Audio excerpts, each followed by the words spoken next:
Search and rescue personnel are often action-oriented people with a desire to quickly get in and help those in trouble. This trait that makes our SAR members so effective can also sometimes result in a neglect of the most important aspect of any critical operation: safety. Hello, I'm Dwight Johnson, Sergeant with the Search and Rescue Unit of the Umatilla County Sheriff's Office in Pendleton, Oregon.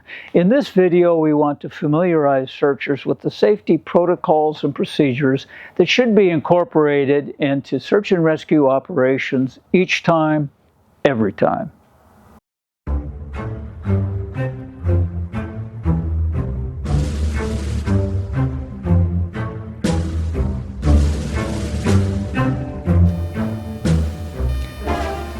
You know, every organization has a culture. In the past, some organizations developed a culture that prioritized production over personnel safety. This became true in the wildland fire agencies immediately following World War II. As a result, these agencies suffered several significant fatalities that caused them to rethink their programs and priorities and change their culture. They learned that having a can-do attitude does not benefit the mission when accompanied by personnel accidents. When looking at the culture of your organization, is it dictated from the top down? Is it just a reliance on common sense? Are safety mitigations a reaction to events? Are you not letting risk get in the way of the mission? Then you have an old-style traditional view of safety similar to those held by wildland fire agencies of the past. A risk management approach is characterized by a methodical system where safety is an integral part of the operation. It is proactive and involves all personnel. We in Search and Rescue need to ensure that we embrace the risk management culture. It starts with an acceptance that safety is not for wimps. It's not just common sense, not just something that command worries about, and not just a motherhood and apple pie word. Safety should be a way of thinking throughout all levels of the organization. It should be a critical component incorporated into all our strategies and tactics. It should be our culture.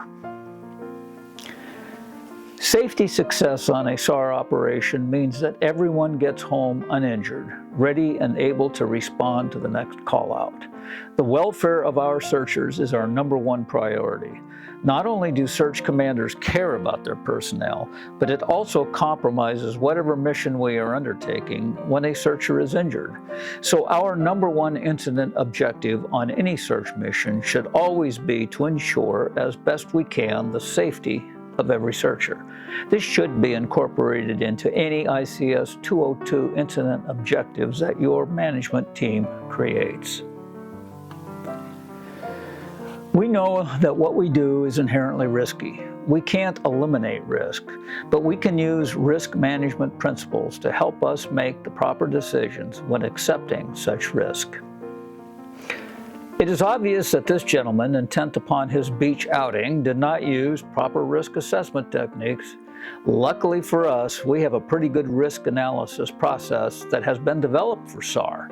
We call it SAR-GAR, an acronym that stands for Search and Rescue Green, Amber, Red. The SAR-GAR is a 6-step systematic process used to analyze a task, assignment, or situation, and for determining the proper way to proceed. The process can and should be used at any stage in the incident. It is designed to be used at the team level. The 2 times it should always be used is at the time an assignment is received and whenever during that assignment an event occurs or the situation changes, resulting in a new or increased safety concern. The SAR-GAR system uses the acronym SAFETY to help ensure that all elements of an assignment or operation are considered for their safety implications. The acronym stands for Supervision, Assignment, Fitness of the Team, Environment, Team, and Improvisation or SOP. The first step in this process is to identify potential hazards associated with each of the SAR-GAR elements. Let's look at each element. S is for supervision. Is the chain of command clear to everyone? Does everyone know who their direct supervisor is?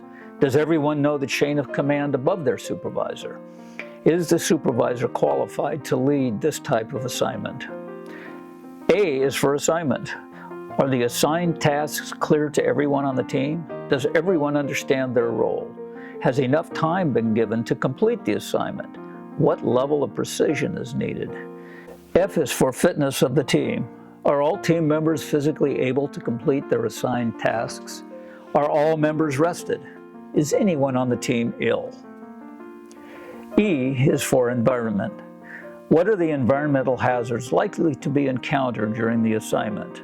This element often requires the most analysis, since SAR operations often occur in challenging environments. When assessing the search environment, it is helpful to use one method taught to wildland firefighters. Look up, look down, look all around. This is also called situational awareness. T is for team composition. Does the team have the necessary skills, training, and experience to complete the assignment? Is the team sized and equipped appropriately?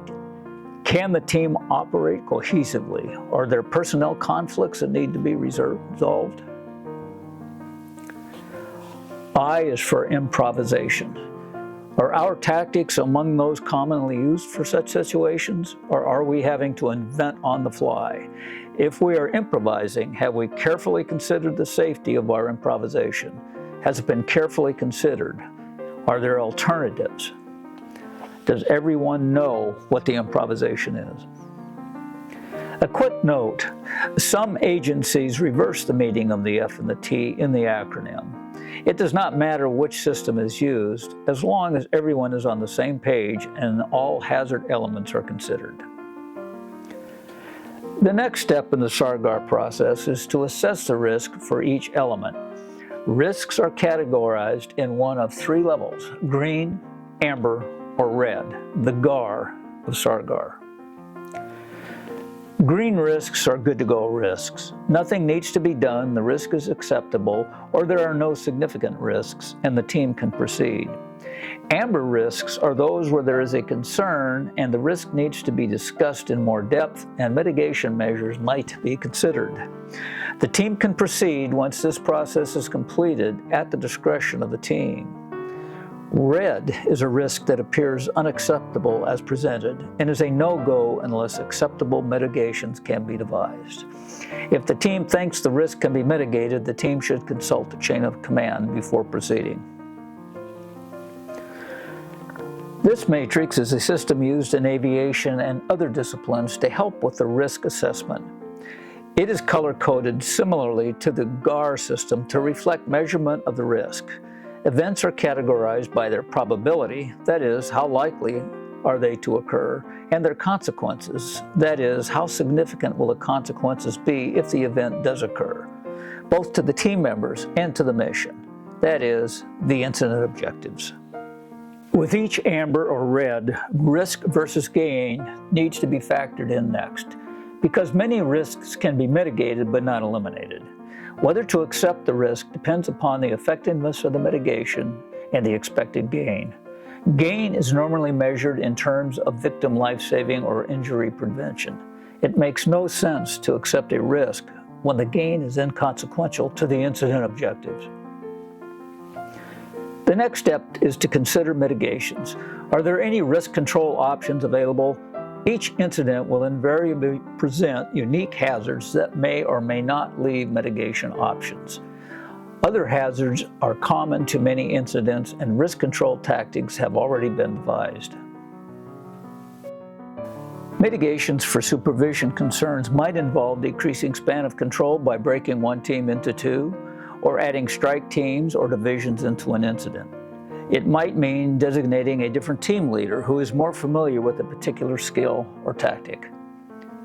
Assignment complexity mitigations might include requesting a delay in deployment to provide more time for analysis and detail identification. Assignment modifications might be made or time allotted for completion increased.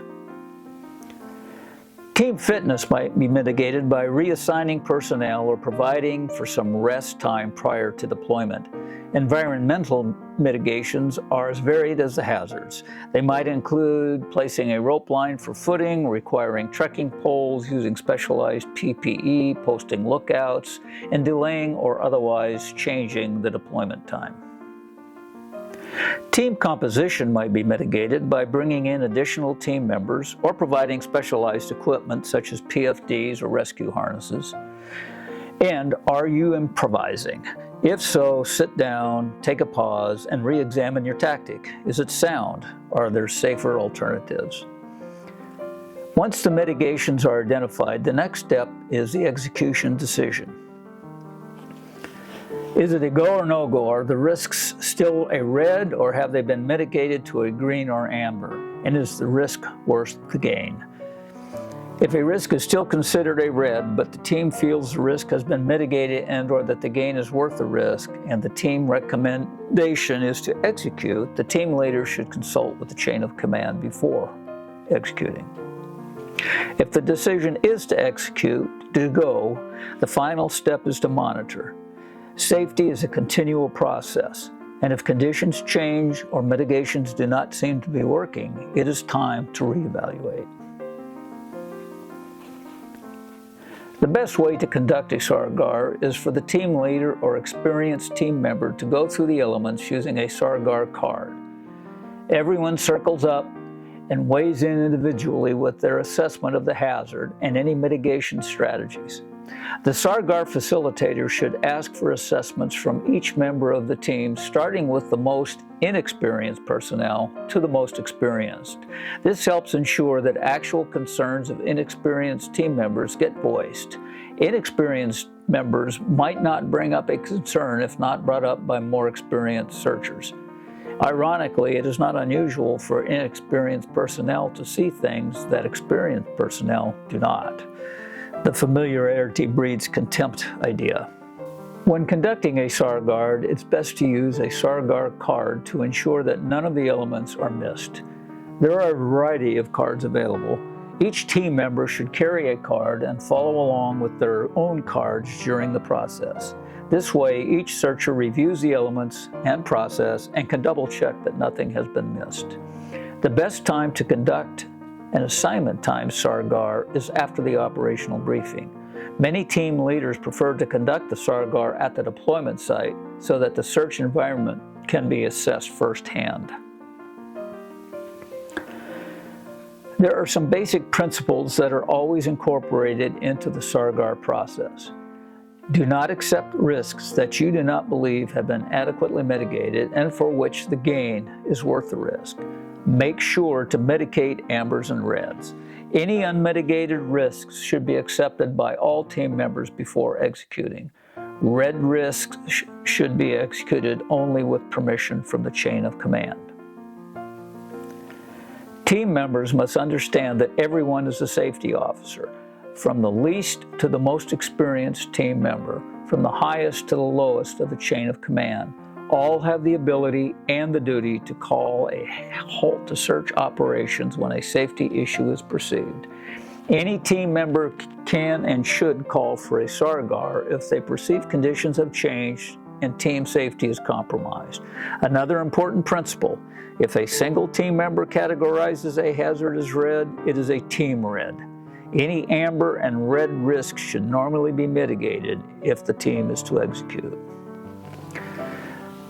Let's talk briefly about environmental hazards. First, each season presents its own set of hazards. In the summer, heat exhaustion, stroke, dehydration, steep terrain, loose rocks and grass, windfalls, rain, snags, lightning, wind events, animals, rattlesnakes, bee stings are all common hazards encountered by searchers. Can you think of any others in your area? In winter, hazards change significantly, and many require altogether different mitigations. Hypothermia, frostbite, tree wells, avalanches, slippery roads, and rotten spring snow are some of the common hazards encountered. Can you think of any others? There are several special situations that we will briefly touch on that present significant hazards to search operations. In the winter, avalanches can be of considerable concern in the mountains of Oregon. Avalanche safety and avalanche rescue are complex, specialized topics that require many hours of training. To touch on the major points, avalanches can present extreme hazards to searchers whether on foot or snow machines. The most dangerous slopes are normally between 30 and 60 degrees. Weak layers are caused by snow settling, crusting, or snow crystals degrading into particles, sometimes referred to as corn. New snow on top of these layers can be prone to sliding. In addition, snow loaded on a slope by wind, or snowy slopes with a lack of anchors beneath, such as provided by forests or large rock outcroppings, result in an increased risk of avalanches. Searchers who expect to work in avalanche-prone areas should seek additional training on this topic. Another special situation that searchers may encounter is working near water. Floods are a common incident requiring SAR response that often result in SAR personnel being exposed to water hazards. Moving water is a special concern. PFDs must be worn during flood response when working in the proximity of moving water. Swiftly moving water can be dangerous, even at shallow depths, and can carry a searcher into deeper water filled with hazards. When wearing PFDs, make sure to use the correct type and size, ensuring that the fasteners are correctly secured per manufacturer specifications. If moving water must be crossed, such as a creek, searchers should loosen their packs so they can be readily jettisoned. Searchers are encouraged to seek out their marine enforcement or swiftwater rescue units for more training in water safety. Fatigue is a killer. Fatigue is a factor only recently recognized as highly significant. Wildland firefighting agencies now have strict work rest guidelines in place due to this factor. For SAR, fatigue is a huge problem. The number one injury accident associated with SAR incidents is the motor vehicle accident. Most MVAs on SAR incidents are caused by fatigue. Studies have shown that fatigued drivers can be just as impaired as intoxicated drivers. Always make sure that the driver is rested and able to drive safely. Consider using designated drivers or simply delay the drive home. There are many other special situations that searchers may encounter. Many are unique to the areas in which the search occurs. Forest fires, poachers, drug production, camps of wanted persons, animals, tornadoes are just a few.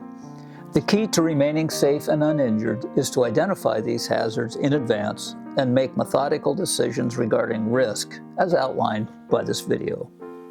We will end our presentation by discussing the worst-case scenario and injured searcher. The safety of our searchers is always our number one priority. When an accident does occur during an assignment, the team leader should stop the assignment and immediately report to the chain of command after providing any immediately needed first aid. The Wildland Fire 8-line report has been adopted by SAR for this purpose. This is deemed an incident within an incident, and the injury of the searcher will normally be considered the priority, with incident personnel diverted to the scene as needed by operations. We sincerely hope this never happens during your SAR career. By practicing the techniques described in this video, such cases should be few and far between. So let's conclude by asking again, what is your safety culture? I sincerely hope this training has helped you to become more aware of how important safety is and how important it is to have safety embedded into your organizational culture. I hope you found this video informative and are leaving with some tools that will help keep you safer during search and rescue incidents. Thank you for being part of your local SAR organization. This is Sergeant Johnson wishing you effective and safe search and rescue operations.